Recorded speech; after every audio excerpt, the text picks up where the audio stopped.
being able to dye, to kind of put it that way, is expensive. It's very expensive. It's really kind of tough if you are not making a lot of money, or you haven't set aside a lot of money for a funeral or for even a basic cremation. I mean, your basic bare bones cremation essentially in Northern California is $3,000.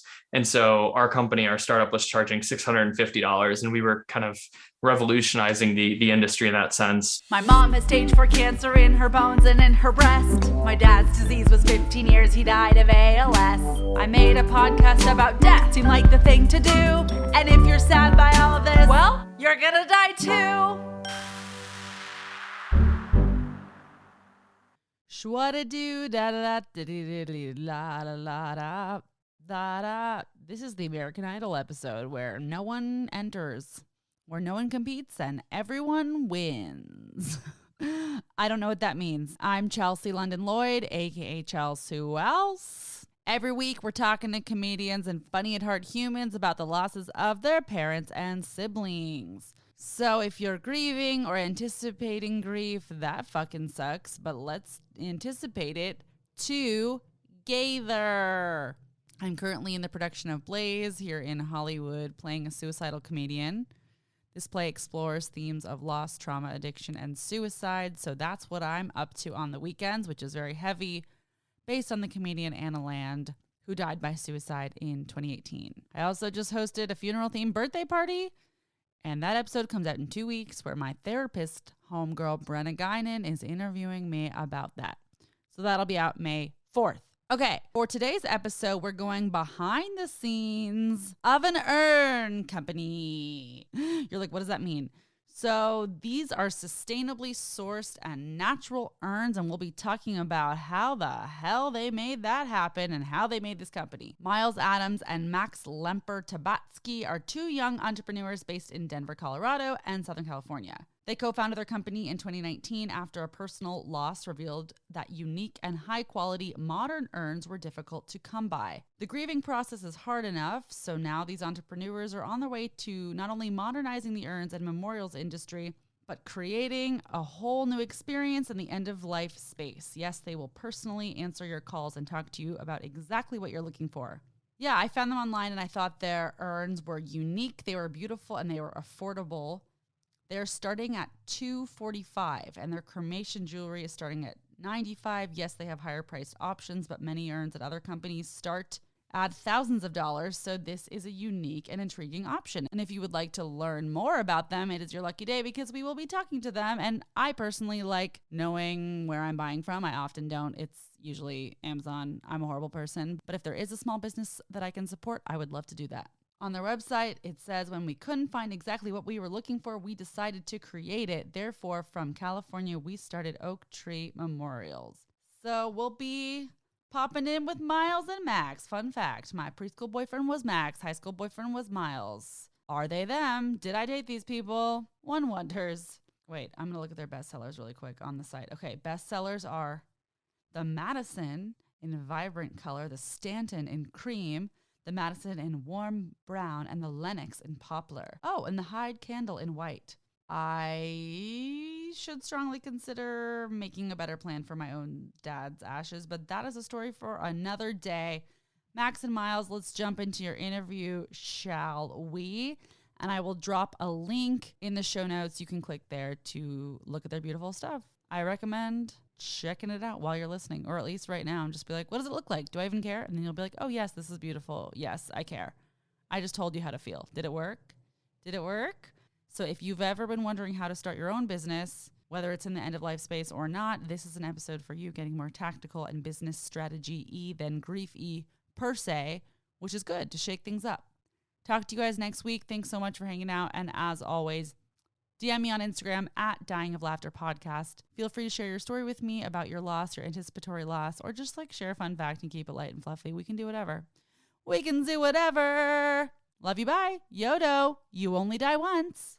Miles and Max, I'm so excited to have you here from Oaktree Memorials. Do you like how I just said from Oaktree Memorials when you are Oaktree Memorials?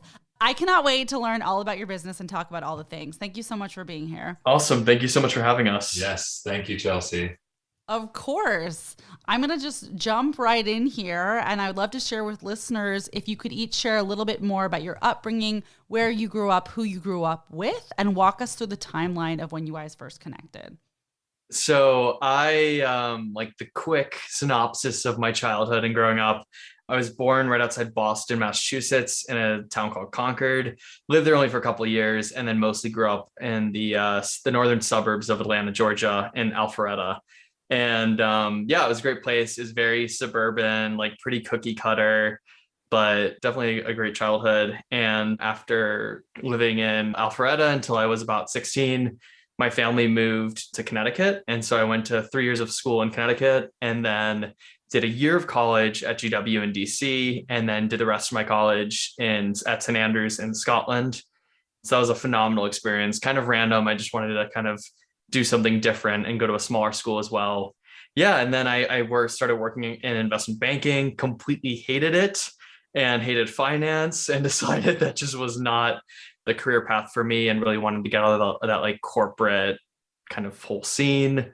I ended up going to a pretty small consulting firm. That's where I met this awesome guy, my co-founder, Max. We actually were very much acquaintances, I would say, and not friends necessarily. So it was kind of funny getting to know him actually after we started working together, which we can definitely talk more about. Then I actually ended up leaving consulting after about 2 years. I, through a friend, met two co-founders of a company, as you do in San Francisco, with so many founders and co-founders kind of all around in that ecosystem, and met these two guys from the UK that were starting a cremation company, and was kind of at first like put off by what they were doing. And I'd unlike most of your listeners, I'm sure, I'd like not really thought about death or mortality that much. Had a couple losses in my own life, but it was not something that I really felt like I knew a lot about, and I never even considered working in that field. And just seeing how passionate these guys were about what they were doing and being able to offer an affordable cremation when being able to die, to kind of put it that way, is expensive. It's very expensive. It's really kind of tough if you are not making a lot of money, or you haven't set aside a lot of money for a funeral or for even a basic cremation. I mean, your basic bare bones cremation essentially in Northern California is $3,000. And so our startup was charging $650, and we were kind of revolutionizing the industry in that sense. I love it. I'm going to ask you 10 million more questions about it. So you rock. I'm going to let you take the reins and share your life journey, and then we're going to go back into this. Yes. So Max here. I was actually born in France, lived there for the first few years of my life, and then really grew up from like age 3 to throughout my whole early adult life in New York City, in Manhattan on the Upper West Side. I have 3 siblings, two younger brothers who are literally just my youngest one just turned 10 yesterday. So they're small beings. And then I have my full sister who's 25, so a little closer to me. And then my parents were divorced. So I have my father, and then my stepdad and my mother, who I grew up with. And I also grew up pretty close with my grandparents, especially on my mother's side. And they actually live in Germany. So we would always go there once a year for Christmas, and maybe twice a year in the summer if we were lucky. But we got to see them at least hopefully once a year, and that was always really nice. But moved out to California in 2018 to San Francisco. And that's where I really met Miles first, really pretty much in person, when I was doing consulting.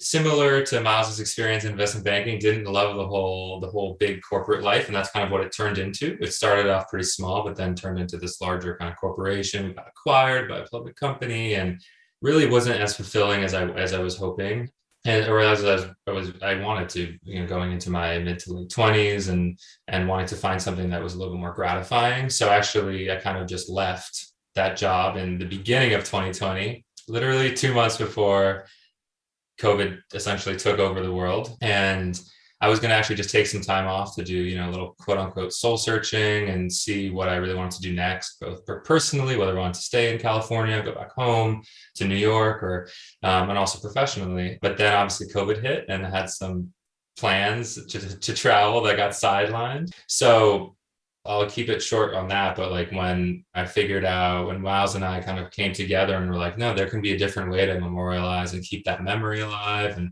the celebrations alive and kind of novel and fresh and fun too.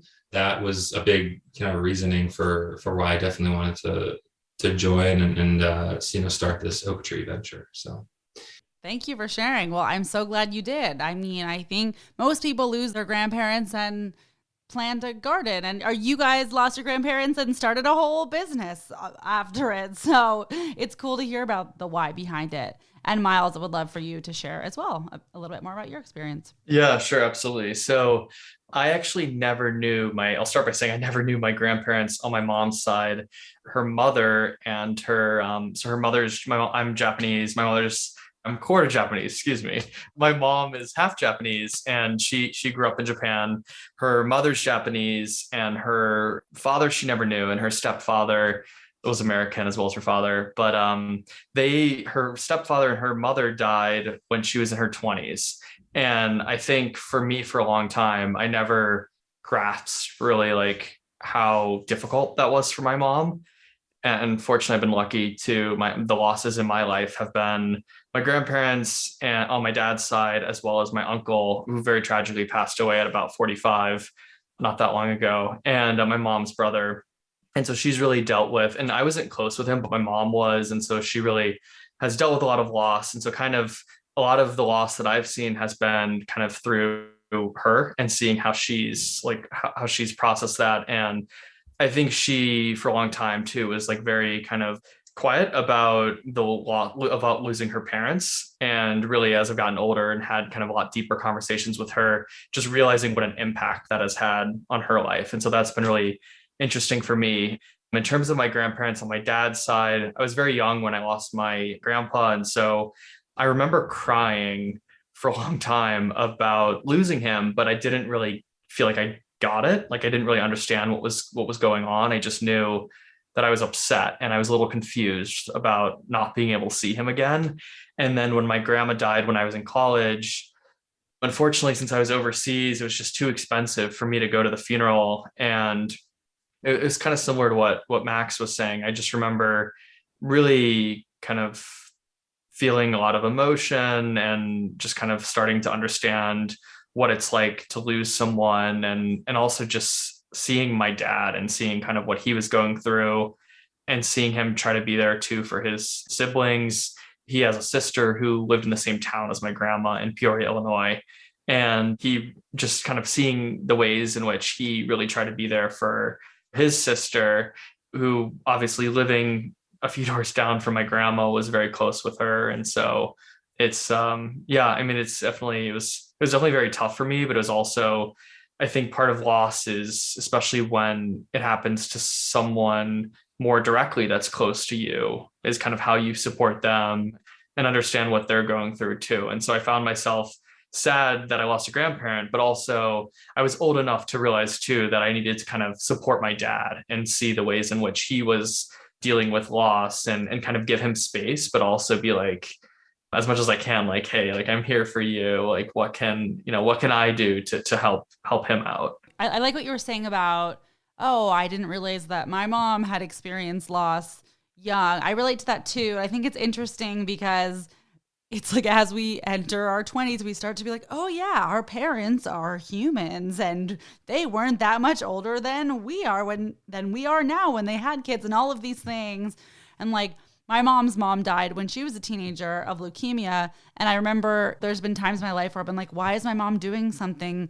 This really annoys me. Or why isn't she doing this? Or why is she doing this way? Like, I don't like how she's showing up as a mom in this moment. And it's like, oh, at this age that I am now, my mom hadn't had her mom for already 10, 15 years. Like, and my mom to this day hasn't had a mom since she was young. So she's setting the scene her own way. And I think a lot of people's parents have that experience when they lost someone young too, right? So I resonate with that. People listening are going to be really interested in this. Starting a business is a huge deal. So many people want to, they start to, they don't know how to, or they do, and then it doesn't work out. So I'd love to go through some beginner steps here. Can you talk about when you guys first connected? What were the first steps you took when you started Oaktree Memorials? So I started probably about like 8 to 9 months before Max joined. And I had multiple false starts. So there's like started, and then there's when we actually really got going. But the previous startup that I worked with, the co-founders of it decided to sell the company. And so after they sold, I decided to leave, and I knew I wanted to start something on my own. I'd kind of been thinking about this for a long time from my days in finance and consulting. But at that point in my life, I felt like I had absolutely no idea about how you start a company. Like, no one ever was like, these are the 5 things you do first, or like, this is how tactically to go about it. And so I was like, I want to be an entrepreneur one day, but didn't really know what that meant besides seeing someone like, Mark Cuban or whomever and be like, oh, that's like an entrepreneur, someone that started their own company. And so after I left Tulip, the startup that I was at, I think one of the biggest lessons for me at that startup, and I joined when we were only 4 employees, and I was the first person on the leadership team there that was not one of the co-founders. And what I kind of realized, even though I think great things of the 2 co-founders of the company, I realized that so many founders of startups are just winging it. Like, there's so many people out there that just are definitely smart, determined people, but I think determination is probably there more than like tactical knowledge of how to start a company. And so having that experience, and I remember in consulting, so many people you're working with have done what you're about to do 5 times. And so you can kind of ask anyone, like, how would you go about this situation that I have with a client? And they're like, well, I have this other similar situation. Let me tell you about it. And at a startup, I remember after I started, I asked my boss, Tom, multiple times, like, hey, how do I find crematory partners for us to work with? And he's like, I don't know. I've never done that before. Like, figure it out. That's why we hired you. And I think after about 5 times of him saying to me, figured it out, that's why we hired you, I was like, man, okay, like literally no one knows how to do this. I just need to figure it out. So that was definitely a big takeaway for me. And And then were so you just like, well, if I'm going to figure it out, I might as well figure it out for my own company? totally. Like, were you starting to have those thoughts? Yeah, that was exactly my kind of stream of thought, and just seeing how little equity I had in the company relative to them, but I also felt like I was taking on almost as much risk having joined in the 3rd month of the company. I just thought, like, I really need to do this for myself. And so in terms of, and happy for you to kind of direct this in the way you want to go, but like in terms of tactically, the company Stripe has a really cool platform called Stripe Atlas. And so, What does that mean? I don't know what that means. yeah, so Stripe Atlas is a tool to incorporate a company.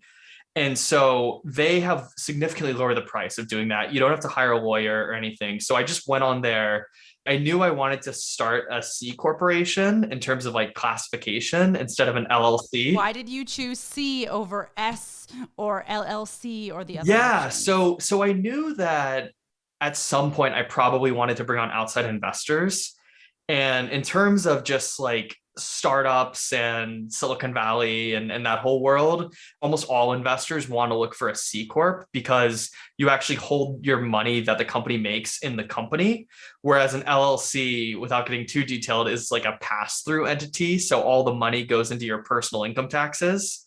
And so investors want to see that you're leaving the money in the company. You might take a salary, but your finances are very clean and all of that. So tactically, that's like the first thing I did. I found out about that product through a friend, and it's great. It's like super quick. They have everything done. They give you a tax ID. They set you up with a business bank account, super easy. So that was kind of the first thing I did in terms of like tactically. And then I knew I wanted to, so we actually started with pet cremation. That was my initial idea. And in terms of kind of how I went about that, I wanted to apply the kind of tulip cremation business model to pet cremation. And so I went out and reached out and visited a bunch of pet crematories and kind of talked to them about my business idea. I wanted people to be able to go online and figure out basically how they could do pet cremation without having to kind of have the upcharges that a vet applies, and just have a really good experience around losing a pet. And so went to go visit a bunch of pet crematories. And then basically, once I got a contract negotiated with a pet crematory, then I went and pitched a bunch of vets on this is how we can work together. So you were partnered with vets before you even went live. Like that was one of the first steps, knowing that these vets were going to come to you when they needed an urn. So at the time I wasn't doing urns. It was actually like the actual cremation is what I started with. Okay. So I wanted to have this business that was a mix of going directly online. So you could search pet cremation or something and find us, as well as having this business going to vets. And so this was almost like you hear some founder, I think a good amount of founders have started businesses that failed. And this was almost like my first taste of that. Is it was really hard to get vets to sign up. And I also realized no one searches for pet cremation because they pretty much all have to go to their vet to have the vet put the pet down. And most pets that die at home are often tend to be in more like rural areas where people would just bury the pet themselves. So I didn't put as much research into this as I should have, and kind of realized after a couple months, this wasn't really the setup that I thought it would be. It wasn't as easy as I thought it would be. And I also kind of at the same time started selling urns just for pets online. And I'd gone through this experience of losing my golden retriever as kind of a young adult. And it was really, really hard on my family. And just kind of having that experience too of my mom going through cremating my dog and really hating all the urns that the pet crematory offered. And I've always thought urns that funeral homes offer are not great. But when you see what pet crematories offer, you're just like, oh my God, like this is so tacky, so cheap, like not something you want to put on a bookcase or like on your coffee table or something. And so I kind of had this idea for a while of pet urns could be done better. And so started working at that first. I mean, that's basically to kind of sum it up. That's like quickly when pet urn sales took off, we started kind of pivoting more towards the urn side. And then at a certain point, we decided we really needed to go out and design our own urns and really go after what the image that we wanted and that we knew people were looking for. And we knew they were looking for it because of what Max and I both went through with losing people that were dear to us, but also what people were calling about when we first launched is, do you have an urn that looks like X? Or do you have an urn that's more modern or things like that? And we were kind of like, well, we can't find this anywhere. Why don't we just make this? So that's how it all started. What has it been like partnering with designers? How did you find them? And what has your experience looked like since hiring them? Look, just to backtrack one little instance, one little step is that, so we had Loyal, I came on I started working with Miles, let's say May of 2020. And we quickly realized that we had many people who found our Loyal website, Loyal Pet Memorials, and they were asking if we made urns for people. And at that point, we were, saying, oh, you can use this urn. It's literally just the product. If you lost a loved one and would like to do that. And there was a lot of, as you can assume, there's a lot of sensitivity around that because you don't want to put, the ashes of a loved one in the ashes that you would have also a pet in. With that, and then with the unfortunate kind of, happenings with the pandemic, we decided to launch Oaktree because we knew there was a demand. We knew that more people were unfortunately passing away and that more people were also going online for everything when it comes to shopping. So that's when we started to, formulate kind of what Oaktree was and is now. Summer of 2020 and into the fall, we worked with designers here in the US as well as in Italy, both people who were either making urns already, but just were kind of one-man shops, whether we found them on Etsy or just a small website on Google, or designers who are already making similar but different kinds of products that, are meant for kind of a modern home. So once we found, our handful of partners, we have about 5 partners, both about 3 here in the US and 2 overseas in Europe, in England and Italy. We decided to launch with these 2 brands, really with the new Oaktree brand and Loyal. And you'll see some cross similarities in terms of products, but then Loyal is a lot more for pet focused. So for Oaktree, we wanted to really show that you can have this beautiful wood handmade lacquered box in your home that looks almost like a luxury jewelry box per se, or something like that, but it's actually an urn. So when, a friend or family walks into the house, they're not going to be like, oh, who's in there? They don't automatically think about, that urn, which can bring up some, interesting conversations, but they're more like, oh, what is that? That's beautiful. And then you could really have all of the control to tell that story and narrative the way you want and be proud of it in a different kind of way. Completely agree. I think your products are so beautiful and modern. I love that you have the multicolor rainbow urns. That's something I haven't seen before. You have ones called, I think, the Lennox. That's like the series of 3 pillars right next to each other and some interesting things. And I know from our first call, you talked about the possibilities and expansions, and there's so many cool things you can do. What is it like when you partner with a designer business-wise? I imagine it's complicated, and yet this is also business and happens every day. You negotiate how much money these people are going to get on the back end. Is it a flat fee? Like you design this and then you're done? Do people have different things that they want? Are some people really talented but hard to work with, and vice versa? I kind of want to hear a little bit more about all of this. Yeah, totally. So just to add to one thing, kind of to Max's previous answer about working with designers generally, is we kind of have a mixed, and ties into your question, we kind of have a mixed model where about half of our products, we have had a heavy hand in designing, and we're the only place that you could find those products. And so that's most of our products from Italy. And most of the products or a lot of the products that the designer / workshop production facility that we're working with in Italy does, they were doing a lot of kind of furniture pieces and like wood tabletops and things like that. And then they were doing some urns, but we've really worked with them to come up with new designs, put those into production, and then share those with all the families that we're serving. And then the other side is really working with designers that have already been doing urns and really trying to highlight their work and bring them to a bigger audience. And so that's really where we feel like some of our value is kind of helping highlight them. And a lot of them have just been serving their local area, and they're kind of local or regional artists, and we're really helping them kind of get more of a national platform with their work. In terms of how it's been, kind of the business model and how it's been to work with them. So with a lot of our artists that we work with, in terms of how they're pricing their products for us, a lot of them are giving us a significant discount because we're really using our marketing knowledge and our budget to put money kind of behind putting their name out there and really helping to advertise their work, their name as an artist. And so we really try to do that. And so that's part of the value that we're providing. And so they're giving us a discount on their products. And then we're basically, through our curated collection, putting those on our website. Well, marketing's huge, right? I'm sure there's a lot of artists, as an artist myself, not a visual artist, but, comedian, actor, like, if someone can market you, like that is very valuable. Like someone might be like really good at their art, but like they live in Florida and they don't know, and they just sell at these 3 shops. So I can see that could be an interesting partnership, but go on. Absolutely. And I think one interesting thing too is some of the artists that we work with. So one of our artists is a wood sculptor in Colorado, and he is making a lot of products that are home goods. So different types of wood crafts for your home.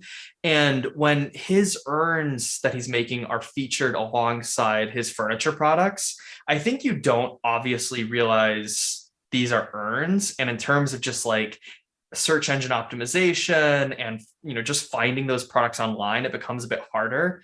Whereas with our curated collection, we're really highlighting all products that are urns. And so I think that's quite helpful for families that are looking for something as well, to see, oh, here are some really cool, amazing artists doing work that are all urns. And it gives you kind of a single place to find a really high quality memorial that embodies your loved one's life.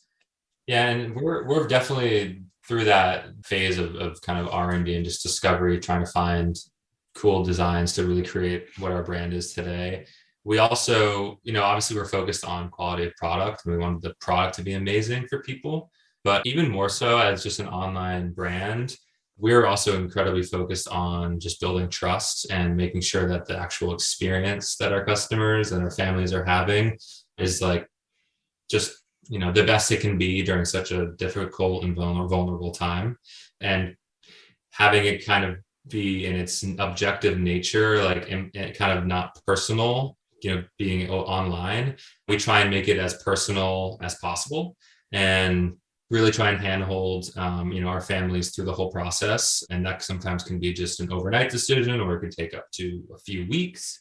We're oftentimes on the phone with families from like 5 minutes to up to like an hour, just talking about the person that they lost and what their tastes were, what your tastes are. So you get cold calls all the time from people saying, hey, I saw you online. This person died. We need this right away. Exactly. Can you talk to me? And then, of course, they end up going into like their full life story, I'm sure. Absolutely. And all the details about that person. Oh, yeah. And you two are personally taking those calls. Yes. Oh, yeah. We too, yeah. Cool. We're still a pretty lean team. So we probably take 80% plus of the calls currently. And honestly, that's been going back to talking about gratifying jobs and things to do professionally. This has probably been like the most gratifying experience, is actually going on that experience with our families and seeing it from start to, it starts, their start of their memorial process to, search process, to actually having it in their home and them sending a picture. And you can see in our reviews, which have been like pretty much all 5 stars, like we get,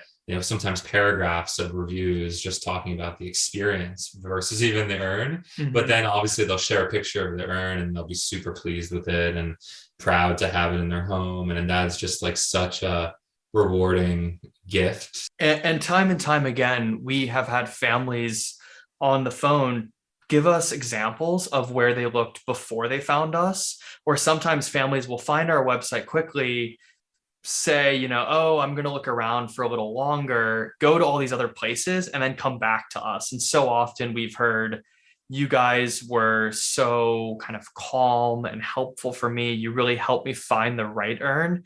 And if you go online now, so many of the experiences you see for purchasing an urn are very Amazon-like. There's not a lot of customer support. They're about 5,000, and that's without exaggeration, options to choose from at a lot of these other websites. And so there's almost too many. It's like, why do they have so many? Yeah, totally. Absolutely. What do I do? Absolutely. And so especially, you're not shopping for some like random phone cover where 5,000 options isn't a big deal. Like, you want something that epitomizes the kind of significance of your loved one. And so it's overwhelming for any product, but I think especially for something that's such an important purchase that you're going to have for decades, if not your whole lifetime. And so us being able to provide really second to none customer service and just helping families kind of walk through this whole process and doing things on their time too. We have families that say, some families, of course, as you said, want to have something overnighted to them, but then other families are kind of like, this is very emotionally overwhelming. I don't really know what I want. Can I take some time? And of course, we don't mind that at all. And so we've had families talk to us sometimes, 2-3 times over a month, and then they decide to purchase because they finally feel comfortable. And sometimes it helps to have a little time between losing someone and when you actually get the urn or some type of memorial to kind of commemorate your loved one. So yeah, we hear stuff like that a lot. Yeah, on that point, reminds me of a customer we just had who she lost her husband. She's, I think, in her 50s, and she purchased one of our urns and loved it so much, called us back 3 weeks later and was like, I'm in perfectly good health. I'm like 53 years old, but I actually want to get a matching urn right now that I just got from my husband. I was hoping this is where this was going. For whenever I pass away. My kids and I are doing legacy planning and stuff. Just we really want to get ahead of it.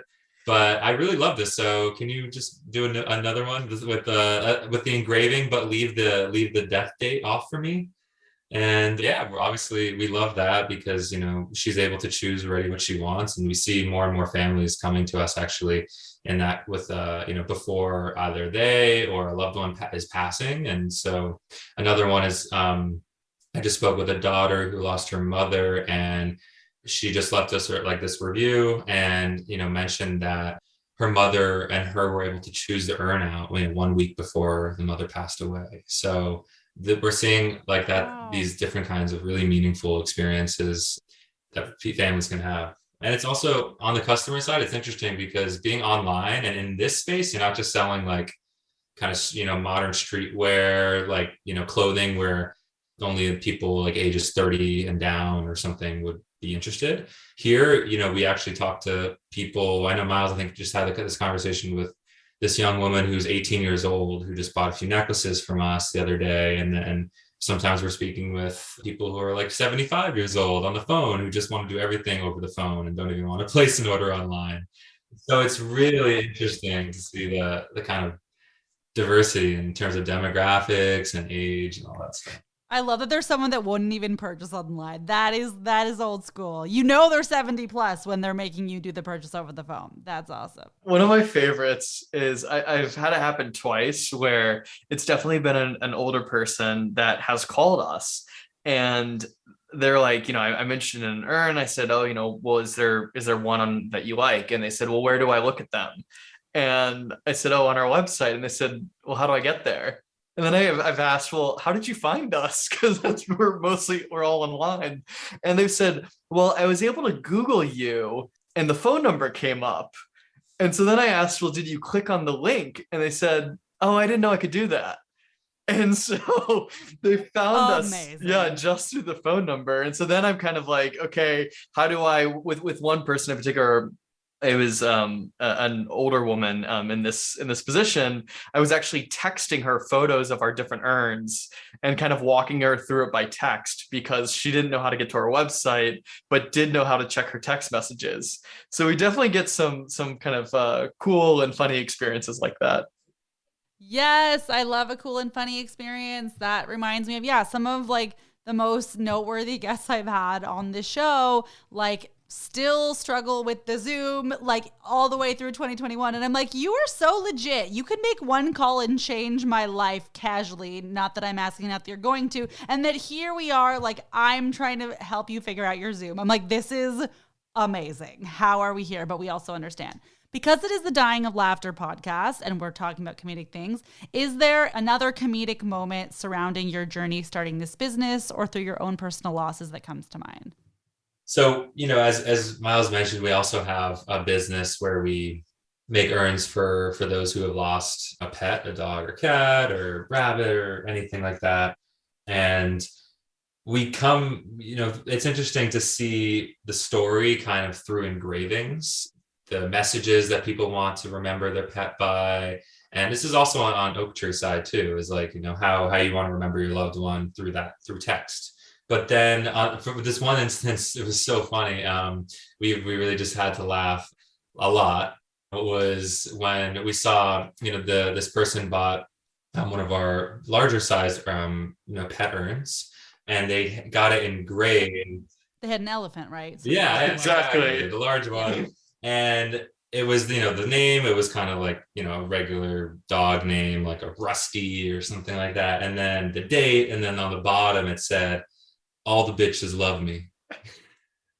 And yes, we were just like, this is too good. This is too good. Like, this dog must have been awesome and epic. And the person's pretty cool. I mean, I guess to remember the dog by that, it's like, it's too funny.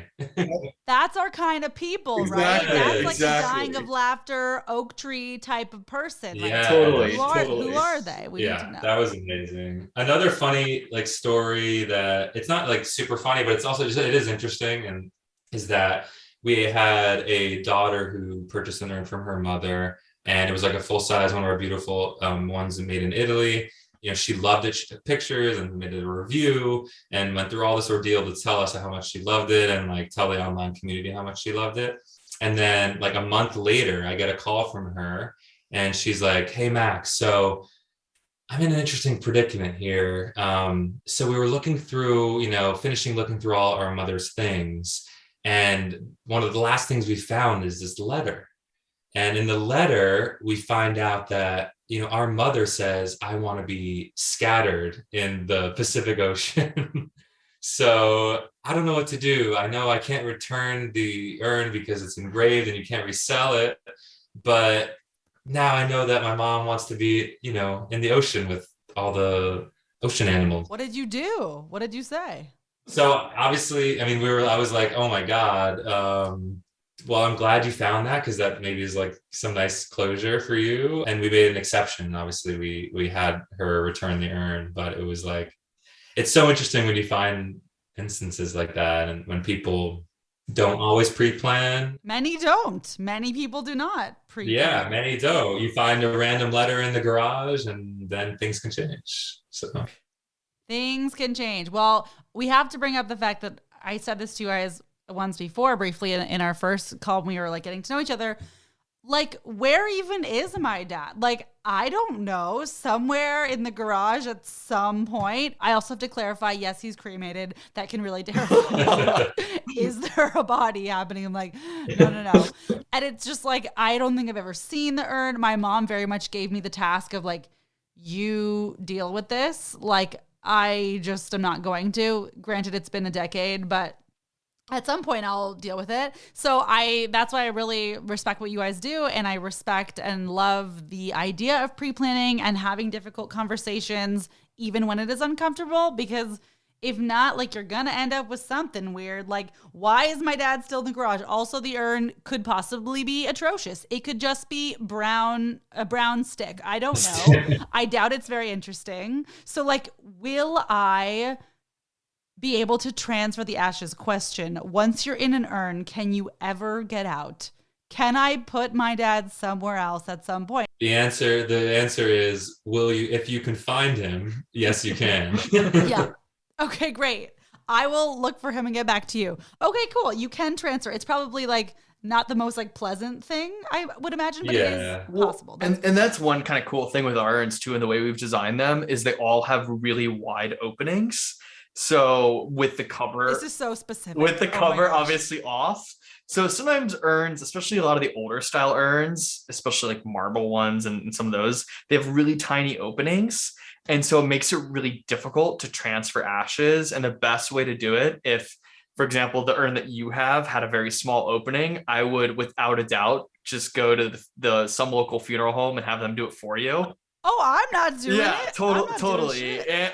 But at least for ours, a lot of family members that have kind of, we have some families that have kind of, if you can say, upgraded their urns, decided they wanted something different than what the ashes came in or what they've had ashes in for the last 10 years in some cases.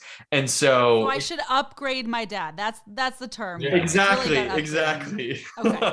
So, but yeah, I mean, one kind of funny story on this note is I talked to this one woman who was buying one of our urns, and she was hesitating, and I was like, oh, but she seemed to really have her mind set on one of our bleaker urns, which are like the super modern geometric ones, spherical almost. I was like, oh, I can tell like you're not sure. Is there, what is it about it that you're not sure about? And I'm happy to help you, or maybe it's just not the right product for what you're looking for. And she said, well, I love it. And what I can't get over is I know my mom wouldn't like it, but her mom had already passed and was cremated. And I said, well, like, what colors did your mom like, or what would your mom have liked? And she said, well, my mom was super traditional. So she actually used this phrase. She said, my mom would have liked one of those really ugly ass urns. And I was like, well, sometimes if you're gonna if you want to have her around, you're gonna just have to get something that you like. And she's like, yeah, that's what I wanted you to tell me. But I was also a bit like, oh, what should I do? Because she said, I know I don't want one of those old brass urns, but that's probably what she would have picked. So I told her too, I was like, you do what's right for you. Like, we obviously don't want to pressure anyone into getting something that they don't want. But it was funny. As soon as I had said that, she was like, I really want it. I just I don't want her to be angry at me from the grave. So it was funny. Oh my goodness. I love all of this so much. Okay. We have 10,000 more questions in not 10,000 minutes. So wish us luck, everybody. What are your best-selling urns, and what are your favorite urns?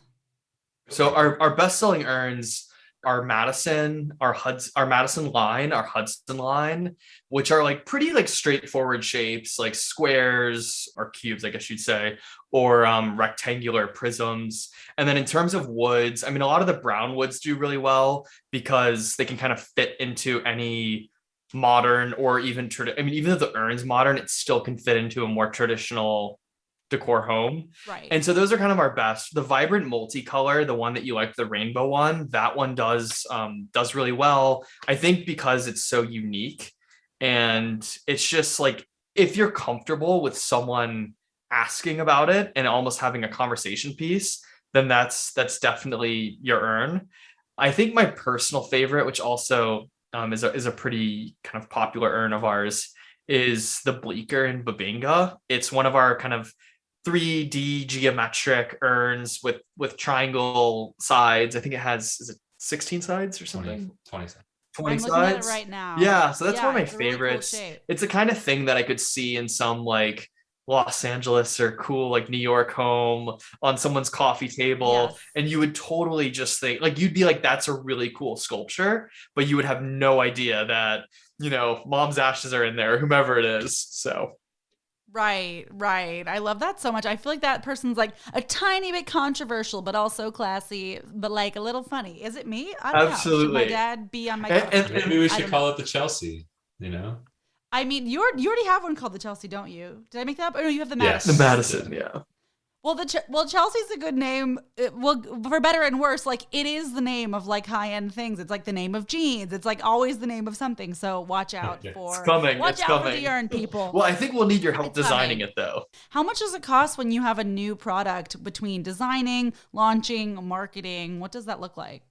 Yeah, so it really depends on obviously the materials that we use and kind of the design process. I would say on the low end, if we're truly designing it in-house and it's more about production and prototyping and all of that, probably in kind of the $20,000 range to actually prototype and then get kind of the initial line, the initial products going.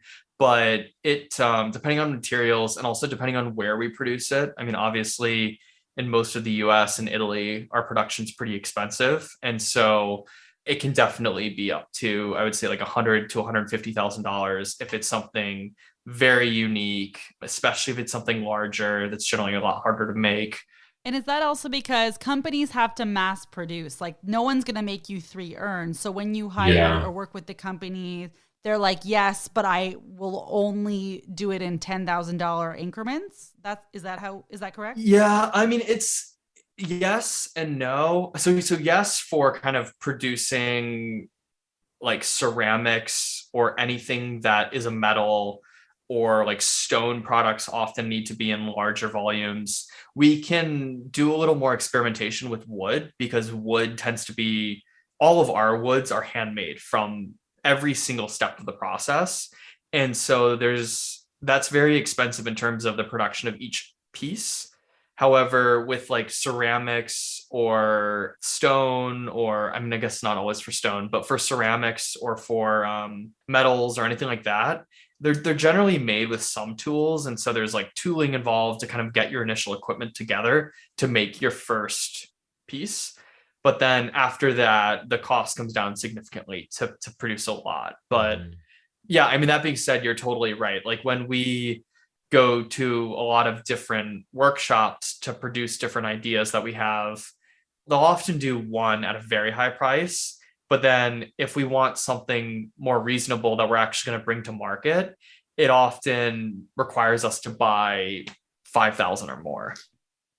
Right. And those 5,000 are stored at that factory, at that place where it's being made in the United States or Italy. And you guys are taking the leap with your knowledge that, yes, we will be able to sell 5,000, but is it still an educated guess at this point? Or do you feel like based on your sales in the past, you are pretty confident in knowing what will sell? Well, at this point, we're definitely more confident. We're kind of rounding third into our, full first year in business since we really started and launched in November of 2020 is what we consider like our start date. So we definitely have a much better idea now, serving like several hundred, customers a month or so.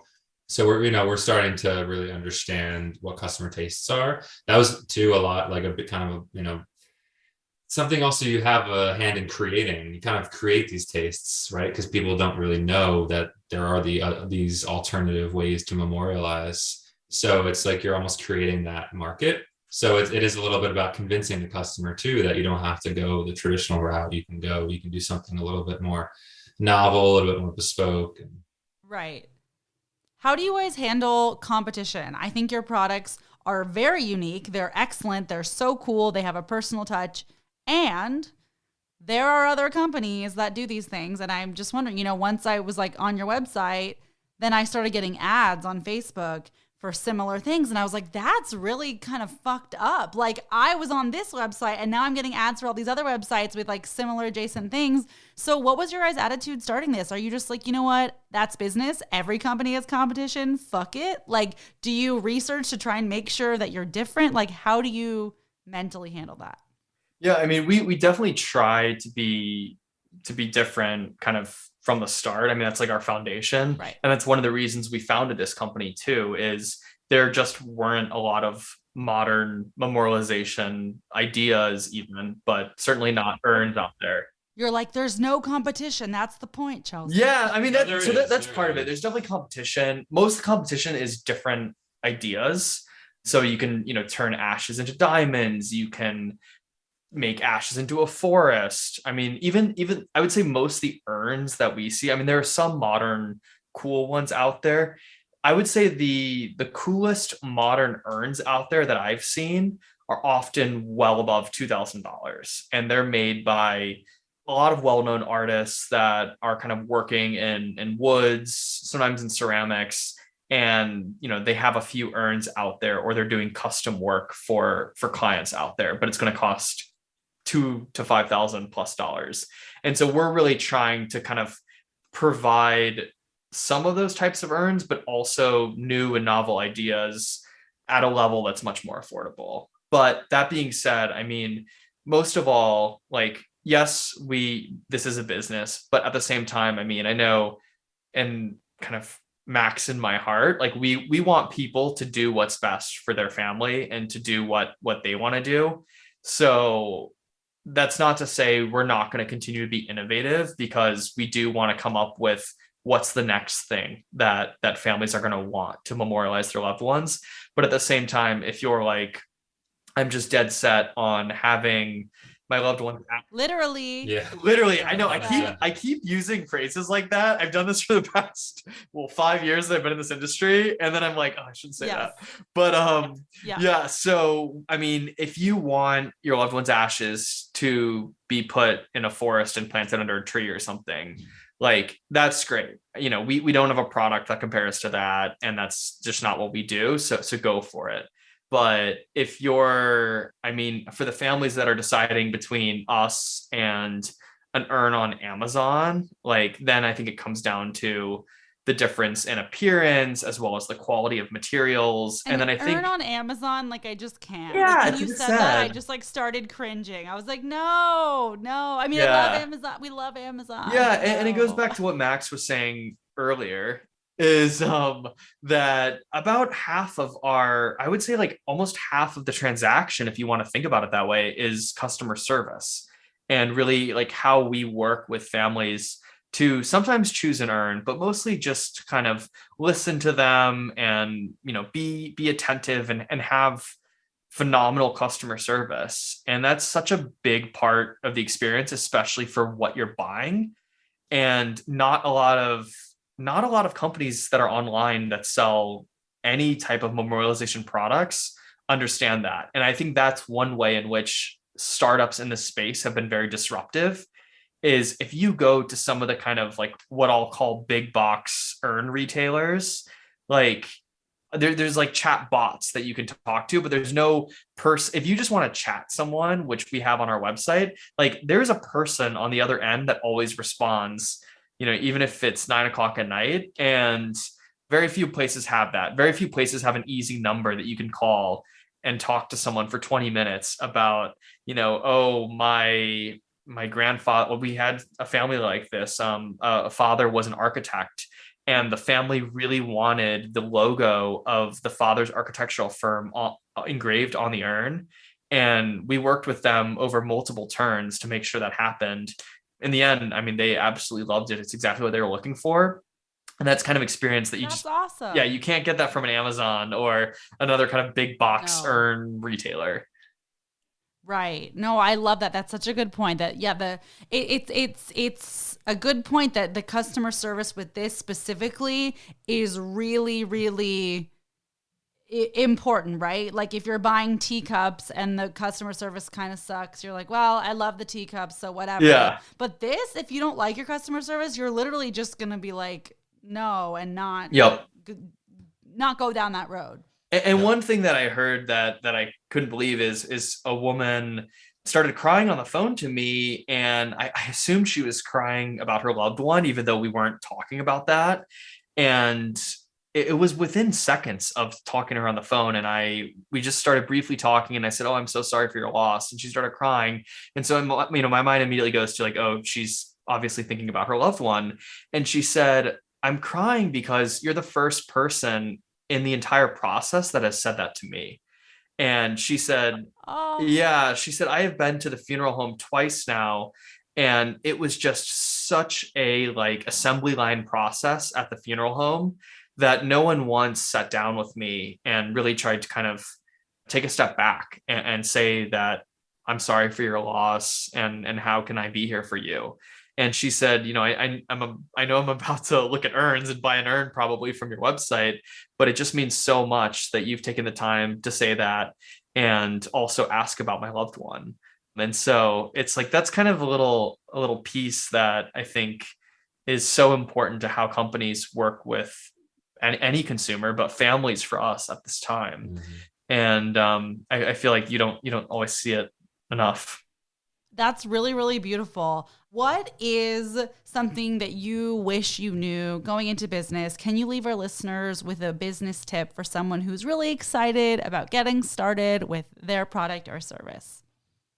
I'd say if you're looking to like found a company, start something from scratch, I think Miles can definitely agree on this, is that it's really helpful if you have either a small team or a co-founder or some kind of person to balance you and everything out. It's really difficult. Miles can obviously attest to this. And I know he agrees, is that it's really difficult to do anything on your own, but it's really difficult to start a company and go at all the challenges and be rejected and, go through all the emotional trials and tribulations of starting your own venture and being emotionally invested into something and getting that first no from whether it's an investor or someone, and just having to deal with that, by yourself, versus having someone to be there also as an emotional kind of balancing mechanism, but then also really it just helps so much more with formulating a strategy and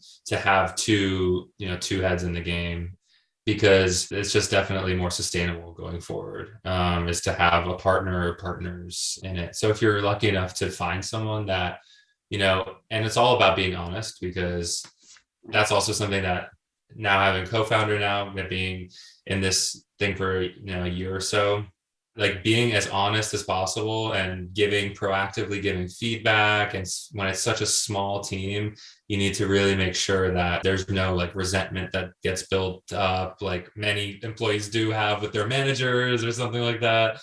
And, making sure that just, when you do disagree or when you do agree, you are, verbalizing that, and you're just really, laying everything out in front of you, so then everyone can kind of chew on it and you can move forward and not move back. It's because things are moving so quickly that you don't want to have those moments where like you feel like you're moving back at all. You want to keep going forward. Keep going forward, just like life. Yeah, Max, totally. Just like life, making that full circle moment. Is there a book, film, or podcast that has inspired you when it comes to either end of life planning or business development that you'd like to recommend? What is one that we both like? We both really like the podcast How I Built This, and there's also a book. It's just awesome. You hear so many different founder stories, whether they've succeeded or failed, and it's just really well done, short and sweet. And I think there's great podcasts for entrepreneurship for sure. And then I know there's, in terms of like literature in the end of life space, modern loss Do you know Modern? Yes. Yeah, they have. Yes, I've had the founder on this podcast. Oh, no way. and Amazing. the I book. didn't realize that. Yeah, it's great content. I mean, I just follow like the Instagram and everything, and it's just all really. They are paving the way in end of life community online spaces. They're awesome. And Rebecca Sofer is. There's two founders. I had one of them on, and she was saying like she used to produce like huge shows and like stand up and like do television things. I was like, oh, that makes sense that you have a lot of like event planning and like community experience. It wasn't just like someone young who went viral, which like that happens too, but she's like legit. She's been around. She's done this, that. I was like, okay, great. Love it. We love it. Totally. And we're trying to partner, honestly, like with companies that, you know, are doing these awesome things to just make this kind of bring this whole experience and industry into the 21st century and just to better it for people. And maybe they could do like an email blast for you, or I don't know if it's like pay to play or like you pay them to do an email blast, but even pay to play for something that's like a perfect fit, I feel like could be cool. Yeah. We're starting to really do a lot more like partnerships with companies that are doing awesome things. So it takes so much time to like figure out the partnership and the launch date and when you're doing it, who gets this and who gets that. It's like it can be a full-time job easily. There's so much to it. It is like I mean I have a lot of respect for what you guys do, and like you're saying the customer service is a huge part, or like all of people that want to partner their product on the pod, and then it's like, okay, sure, like I kind of know right away if it's gonna be a fit or not, but I'm like, sure, maybe, and now I have like a proposals and PDFs that I'll send them, and then they have questions, and I'm like, okay, here's this, that, and then it's like if we don't even end up doing it, it's like all this time, and it's like, I don't know. It's so interesting. I'm like, okay. And I'm a, still like small but growing pod. Imagine if you're like a huge pod, but then if you're a huge pod, you have a full-time person who just does that. So it also comes full circle. Can you guys share some closing thoughts for listeners again about Oaktree Memorials, and where can people connect with you and make purchases online? Our website is oaktreememorials.com, and that is the absolute easiest way to make a purchase. And then if people would prefer to call us, our number is 888-268-9501. And if you're interested in a pet memorial, the best place to find us is loyalpetmemorials.com. And the phone number for Loyal, which is different, is 888-410-6705. And you can also email either one of us. I'm at Miles, Miles, at oaktreememorials.com, and Max is at max@oaktreememorials.com. Yeah, follow us on Instagram. It's Oaktree, OAKTREE _memorials. And we definitely are trying to post as much. And we're also doing some cool collaborations with awesome people like yourself, Chelsea. And, hopefully to do some things to bring, more end of life resources out there and different kind of workshops and webinars. And we're really excited to hopefully do some really cool things over the next year. And then we'll have that on our Instagram as well. And please reach out to us, even if it's not about an urn. Like if you're looking to start a business, if you're thinking about ideas within the death care space, if there's anyone we can, within our network, help you reach out to, we are more than happy to be a resource for you, any of your listeners that are interested in that. And so please definitely email either of us for any way we can help. Max, Miles, this was awesome. Also had to share, first boyfriend at age 4, named Max. High school boyfriend named Miles. No, what I'm really saying is we're all dating. I also hate both of those people. Just kidding. Don't know if this surprise it's us. But, that'd be funny. Imagine. It was you guys. LOL. This was so great. Thank you for sharing more about how you started, why you started. I love hearing all of the business ins and outs, and this will be really interesting for our listeners. So I appreciate your time. Thank you so much, Chelsea. Thank you. We really appreciate it. You're the best. This was a hoot. Bloopers, bloopers, bloopers, bloopers, bloopers. It's good to just be real people for a second, but like just in case. Genuinely curious. Also though, like as soon as you're recording, it like immediately is like less funny and interesting. Like off air, the second I press stop recording, people like start crying or laughing and say like the best thing. And I'm like, okay, well, or they're like, I can't say it on the show, but here's what really happened. I'm like, that's so much more interesting. Fuck. Sorry, what's the most interesting like acting gig I've done? Is that what you're saying? Yeah, so two questions. First one is what's most interesting for whatever reason, like acting thing you've done. And then my second question is I was blown away by some of the people that you've interviewed. And so it doesn't have to be like someone famous necessarily, but like who was the most surprising interview you've done? Cool questions, Miles. I don't know. Most interesting acting experiences, probably Barry on HBO because I love Bill Hader. And you were in that? Yeah, it was like a really small part, and like all my lines were cut. You kind of just see me go like, haha, like you see me for like, you'll know it's me, but anyways. What season were you? I have to rewatch it now. Season 1 episode. It was so long ago. I don't even know. No, it was like 2 years ago. I don't remember what episode, so I'll let you know. I want to say episode 3. Okay. Something early on, and it was cool because he directed that episode. He didn't direct a lot of them, but it was cool because like he was like telling me what to do, and he's like, do this, and I was like, yes, Bill Hader, I will do anything for you. Also, okay, this is a good moment of like I was smoking a cigarette and drinking beer at the same time. Woo, party girl. It was all cut. You didn't see it, but I was drinking, I don't know, a Coors Light or something, and I was holding it to the camera, like covering the label, because all the independent like film and sketch work that I've made, you know, over the past decade, like no labels, like you're like indie budget this, and I was like covering the label subconsciously, and they cut the take and they were like, Chelsea, what is that girl doing? Like, this is product placement. Like the Coors needs to be showing, and you're like, so good, Mom, I've made it. That's right. This is real Coors That's so shit. funny. Yeah.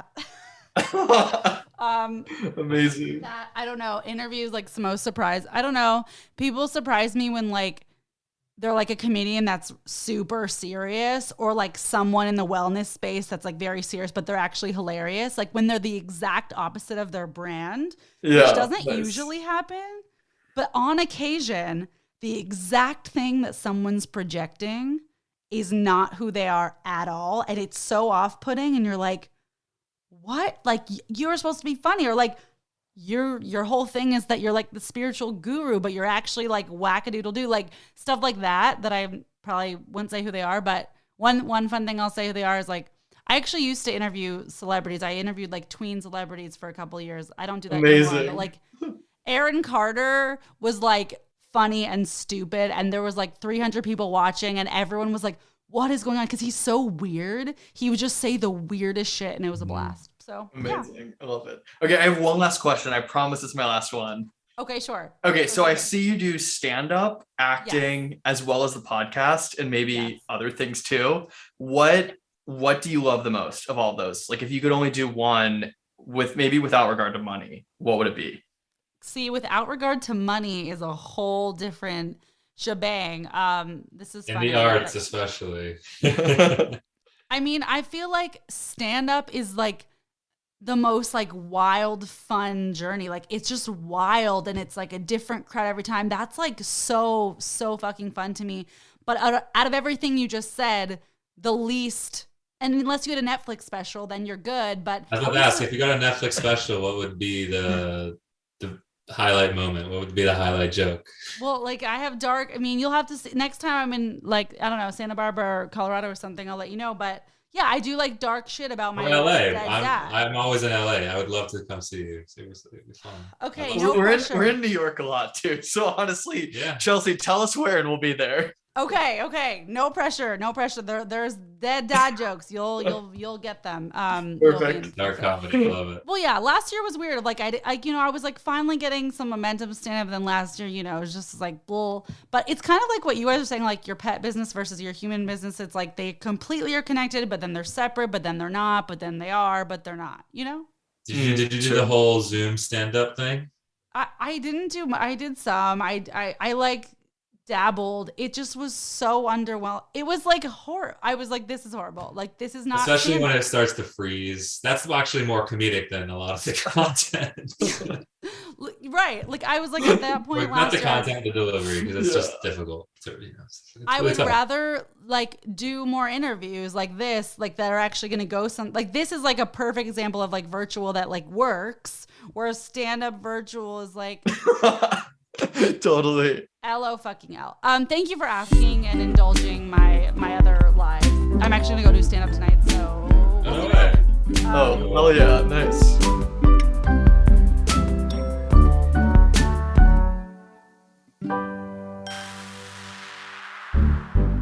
Yodo, you only die once.